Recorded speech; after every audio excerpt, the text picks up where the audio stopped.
Assalamualaikum warahmatullahi wabarakatuh. Izin memperkenalkan diri, saya Yeni Yuningsih dengan NIM 250100004. Pada kesempatan kali ini, saya akan membahas materi mengenai bahaya hoaks dan disinformasi. Di era digital seperti sekarang, hampir setiap orang menggunakan internet dan media sosial untuk mencari informasi maupun berkomunikasi. Informasi dapat menyebar hanya dalam hitungan detik melalui WhatsApp, Instagram, Facebook, TikTok, dan aplikasi lainnya, maupun media online. Sayangnya, tidak semua informasi yang beredar dapat dipercaya. Banyak berita palsu atau informasi yang sengaja dimanipulasi, sehingga dapat menyesatkan masyarakat. Oleh karena itu, penting bagi kita untuk memahami apa itu hoaks dan disinformasi, agar tidak menjadi korban maupun penyebarnya. Nah, ada pengertian hoaks dan disinformasi. Hoaks adalah informasi atau berita palsu yang dibuat seolah-olah benar, sehingga dapat menipu atau menyesatkan pembaca. Biasanya hoaks dibuat untuk mencari perhatian, keuntungan ekonomi, atau mempengaruhi opini masyarakat. Sedangkan disinformasi adalah informasi yang salah atau telah dimanipulasi dan disebarkan secara sengaja dengan tujuan tertentu, misalnya memprovokasi masyarakat, menjatuhkan seseorang, atau menciptakan keresahan. Selain itu, ada istilah disinformasi, yaitu informasi yang salah tetapi disebarkan oleh masyarakat tanpa sengaja karena orang yang menyebarkan mengira informasi tersebut tuh benar.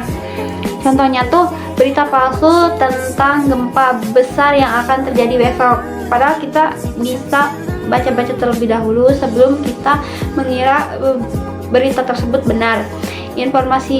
Contohnya juga informasi tentang obat tertentu yang klaimnya tuh bisa menyembuhkan semua penyakit tanpa bukti ilmiah. Terus ada foto lama bencana yang diunggah kembali seolah-olah merupakan kejadian baru, padahal itu kejadian lama. Selanjutnya ada ciri-ciri hoaks. Hoaks sebenarnya dapat dikenali apabila kita lebih teliti dalam membacanya gitu ya. Beberapa ciri yaitu judul berita dibuat sangat sensasional atau provokatif. Terus ada mengandung kalimat seperti sebarkan sekarang juga. Jadi kita tuh kayak percaya aja gitu ya kalau itu beritanya benar. Jadi kita sebarkan tanpa kita teliti terlebih dahulu gitu. Jangan sampai terlambat kita sadar bahwa itu gak benar gitu ya. Tidak mencantumkan sumber yang jelas. Terus menggunakan foto atau video yang diedit sekarang kan lagi ini AI ya. Jadi dibuat-buat apa, berita apa gitu tanpa kita teliti dulu itu benar atau tidak. Isi berita tidak sesuai dengan judul. Nah, kita sering banget ya menemui hal serupa seperti itu gitu. Jadi kita lebih berhati-hati. Banyak kesalahan penulisan atau tata bahasa gitu. Sebelum kita menyebarkan informasi atau yang mengandung itu, kita teliti dulu dalam penulisan, dalam bahasa. Jadi orang tidak salah sangka kepada kita gitu. Terus informasi sulit ditemukan di media resmi. Nah, kenapa sih mengapa hoaks mudah menyebar?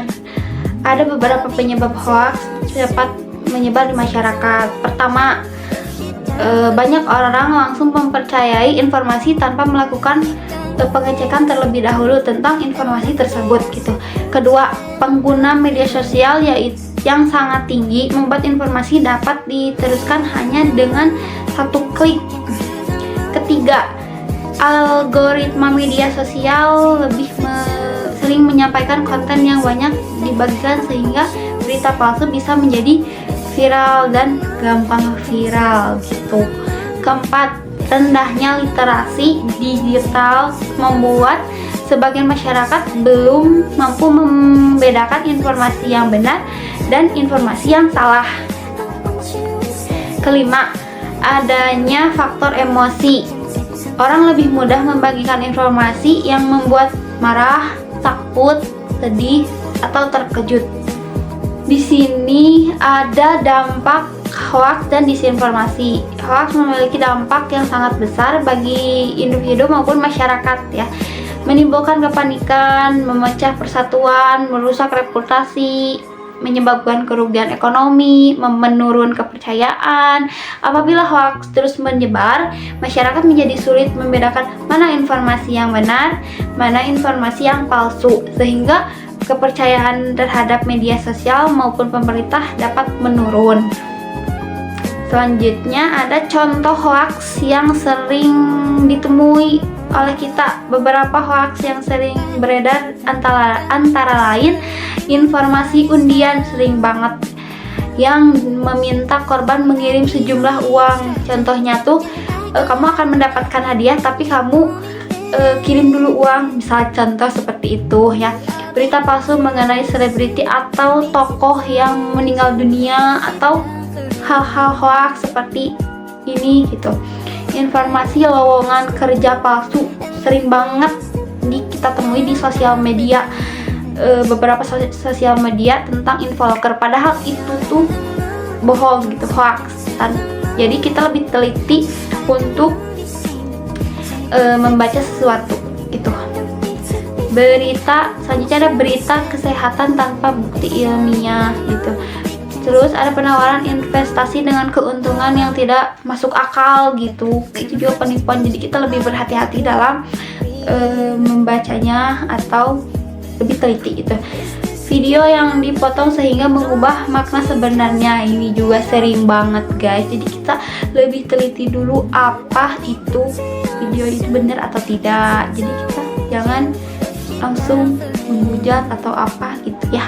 Selanjutnya ada cara mengenali hoaks. Agar tidak mudah tertipu, kita dapat melakukan beberapa langkah, yaitu membaca berita secara lengkap, bukan hanya judulnya aja kita baca, tapi kita ke bawah dulu juga baca gitu ya, dengan teliti supaya tidak keliru. Memastikan alamat situs berasal dari media terpercaya gitu. Membandingkan informasi dengan media resmi lainnya. Terus memeriksa tanggal publis berita, itu juga penting. Menggunakan situs pemeriksa fakta. Terus bertanya kepada orang yang lebih memahami apabila masih ragu kita tentang berita tersebut.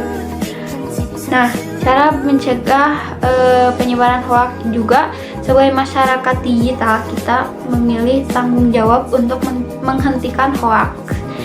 Beberapa langkah dapat dilakukan seperti berpikir kritis sebelum mempercayai informasi. Terus tidak langsung membagikan berita yang belum dipastikan kebenarannya. Kita cari-cari dulu informasi tentang berita tersebut sebelum kita sebarkan kepada orang lain gitu. Meningkatkan kemampuan literasi digital, jadi kita baca-baca dulu apakah benar apa tidak. Mengedukasi keluarga dan teman mengenai bahayanya hoaks. Terus melaporkan akun atau konten yang terbukti menyebarkan informasi palsu. Terus menggunakan media sosial secara bijak dan bertanggung jawab. Nah, peran kita sebagai mahasiswa dalam melawan hoaks atau disinformasi ya. Sebagai mahasiswa kita memiliki peran penting dalam menciptakan lingkungan digital yang sehat. Peran tersebut antara lain menjadi contoh dalam menggunakan media sosial yang baik, yang bijak, menyebarkan informasi yang benar, terus membantu melakukan edukasi kepada masyarakat mengenai literasi digital, tidak ikut menyebarkan informasi yang belum jelas sumbernya gitu. Terus mengembangkan kemampuan berpikir kritis dalam menerima setiap informasi. Baik, selanjutnya yang terakhir yaitu kesimpulan. Dari pembahasan tersebut dapat disimpulkan bahwa hoaks dan disinformasi merupakan ancaman nyata di era digital saat ini.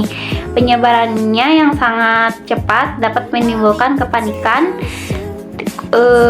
konflik, kerugian ekonomi, hingga menurunnya kepercayaan masyarakat terhadap informasi yang benar. Jadi kita setelah tahu ini informasi benar atau salah, kita lebih teliti dalam menyebarkan informasi. Oleh karena itu, kita harus menjadi pengguna media sosial yang cerdas dengan selalu memberikan kebenaran informasi sebelum mempercayai ataupun membagikannya sebuah informasi.